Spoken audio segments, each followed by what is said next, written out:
It's Critical back with another Oblivion Remastered guide video. Today I'm going to be showing you how to get one of the best Daedric artifacts in the game, Spellbreaker. For those who don't know, Spellbreaker is a Daedric artifact obtained from doing the quest at the Shrine of Periite. Spellbreaker is a heavy armor shield that has a 30% spell reflect enchant on it and scales up to around ebony quality for armor rating. It's also a pretty cool looking shield and has a unique dwarven inspired appearance. So Spellbreaker is pretty simple to get. However, you do have a requirement of level 10 before you can start the quest, but it is probably the best shield you can acquire as early as level 10.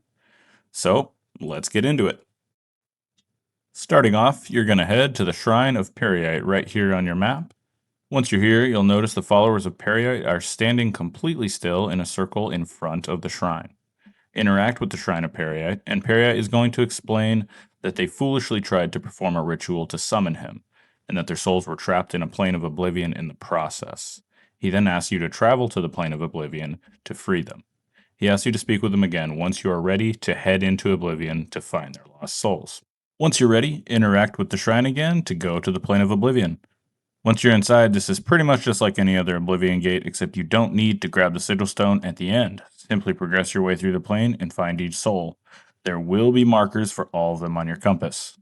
The plane of Oblivion seems to scale to your level like any other gate. The enemies will be based on where you're at in the game. You'll notice I'm running into mostly Zivali and Spider Daedra since this is a high level character.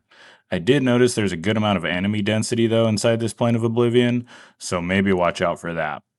There is a small cave system in the map to work your way through, but can be completely avoided with some jumping involved. None of the lost souls are inside that cave system, so if you don't care about loot from enemies, you don't need to go inside.